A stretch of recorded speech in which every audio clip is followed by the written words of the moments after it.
Le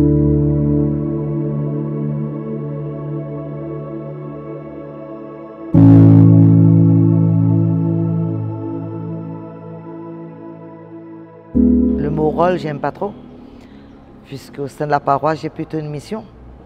Donc cette mission, pour moi, c'est... Je suis missionnaire avec Jésus, donc au niveau de la paroisse, je suis là où on a besoin de moi. Au niveau de la catéchèse, au niveau de CPAP. Donc concernant les travaux, j'ai assisté aussi. Et là où on a besoin de moi, je réponds présente. Non, puisque antérieurement, j'ai pu travailler en bureau d'études. Donc c'est en fonction de nos expériences que Père Pascal a formé ce groupe au niveau du suivi des travaux pour qu'on puisse justement avoir un œil professionnel, on va dire, sur les travaux. Maintenant, ça nous a rapprochés au niveau de notre famille de l'Église durant toute cette période de travail. Est-ce que le fait de faire partie de cette commission des travaux vous a permis d'avoir un regard différent, que ce soit positif ou négatif, sur les travaux de rénovation de la paroisse? Tout à fait. On va peut-être parler du côté positif. On a pu donner notre avis, on a pu participer aux différentes étapes, voir comment ça se passe et avoir un œil critique aussi. Et surtout voir peut-être les malfaçons ou les agissements des professionnels. D'ailleurs, on a déjà commencé par créer des mouvements de jeunes qui a été un petit peu poussé par le jubilé des jeunes.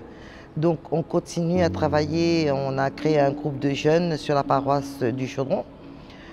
Pour l'instant, c'est en phase, on va dire, de démarrage et voir ce qu'on peut faire pour construire l'église avec un grand E de demain au sein de la paroisse du Chaudron. Ma foi au sein de l'église, sans être, on va dire, sans prétendre à quoi que ce soit, ma foi, elle est inébranlable puisque j'appartiens à Dieu. Maintenant, ce qui m'a interpellée, ce que je trouvais beau tout le long de cette période très très difficile, c'était l'implication de certaines personnes que je ne voyais pratiquement pas dans la paroisse. Je vais vous parler d'une personne en particulier, c'est Jimmy Vito. Je ne l'avais jamais vu auparavant. Peut-être qu'il était là, mais je ne le voyais pas. Et durant tous ces travaux, même au-delà des travaux, cette personne a toujours répondu présente. Et ma petitesse a pu voir, on va dire, l'œuvre de Dieu à travers cette personne. Et je le remercie personnellement et au nom de la paroisse encore une fois. En tant que jeune, comment as-tu vécu cette période de travaux? Alors au départ, c'était très compliqué de pouvoir s'adapter. Les premières semaines et les premiers mois, ils étaient très compliqués en termes, au niveau de la chorale déjà, c'était très compliqué pour les répétitions. On devait s'adapter au niveau du climat et tout. Et même en tant que catéchiste, en fait, avec les enfants ou même avec les parents, c'était très compliqué de pouvoir s'adapter. Mais au fil du temps, ça s'est très bien passé. Et pour toi, quel symbole représente cette inauguration? Pour moi, ça représente vraiment le symbole de l'espérance, qui va très bien avec cette année jubilaire, parce que on n'a pas baissé les bras tout au long de cette année. C'est 1 an et demi qu'on a passé, qui était très compliqué. On a gardé cette espérance en nous et voilà quoi. Pour moi, je dirais une anecdote entre guillemets, ça serait les messes à l'extérieur. Franchement, c'était, en fait, on s'arrête que aux grandes festivités qui se déroulent à l'extérieur. Et là, c'était vraiment toutes les semaines, les messes se déroulaient à l'extérieur. Et c'était impressionnant de voir, par exemple, la messe de Noël sous les étoiles. Vraiment, c'était une expérience incroyable. Alors, je vais me présenter. Je m'appelle Madame Boisvilliers Pascaline. Je suis présidente du SAS JBRSL. Voilà. Donc, on a voulu vraiment donner un coup de main. Voilà, pour nous, c'était important pendant cette période de travaux d'être présents, étant donné que nous sommes chrétiens.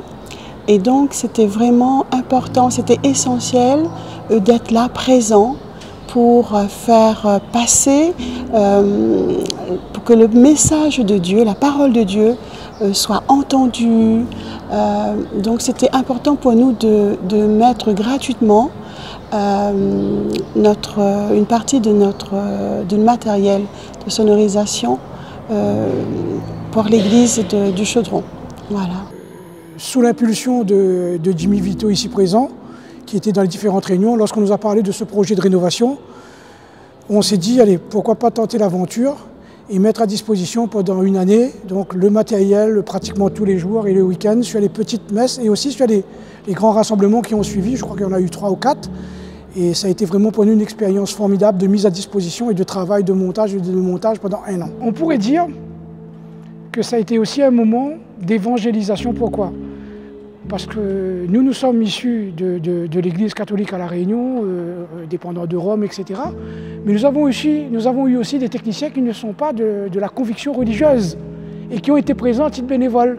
Et ça leur a permis, je dirais entre parenthèses, de les évangéliser, de ramener pour certains qui n'étaient pas venus à une messe depuis 15 ans, 20 ans, 30 ans, à rester sur une messe, 2 messes, 3 messes, et à y être sagement. C'est-à-dire qu'un technicien a toujours cette tendance à bouger, à fumer, à se déplacer. Là, on est figé, on respecte ce qui est mis en place au niveau de l'hôtel. Et on a eu des jeunes, qui sont des jeunes techniciens qui ne venaient pas à la messe et qui aujourd'hui peut-être ont trouvé peut-être leur voie de venir de temps en temps à la messe le dimanche. Donc je pense que dans le domaine technique, on a su aussi toucher ces jeunes techniciens.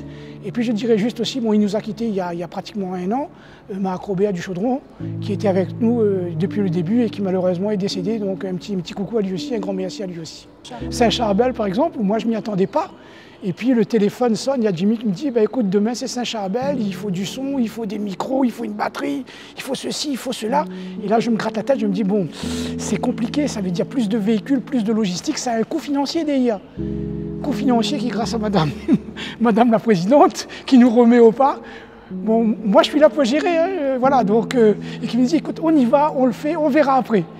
Et là où on donnait aujourd'hui, pendant 1 année, on a perdu des marchés, on a récupéré des marchés, donc quelque part, Dieu a su nous récompenser, nous donner du travail. Cette expérience était formidable pour nous. Je remercie beaucoup Madame et Monsieur Boisvilliers qui ont mis à disposition le matériel gratuitement pendant toute cette période de travaux. Et ensuite, pour moi, de mon côté, j'ai donné de mon temps pour effectuer les diverses prestations, ainsi que l'équipe aussi JBRSL, quand moi je ne pouvais pas aussi, qui était là pour rendre ce service à titre gratuit. Je dirais que nous sommes dans un monde aujourd'hui où l'argent est roi, et ça a été aussi un défi pour nous de dire qu'on peut le faire sans demander une participation financière à l'église, puisqu'il fallait déjà rénover l'église, il fallait des sous pour l'église, des gens donnés pour l'église.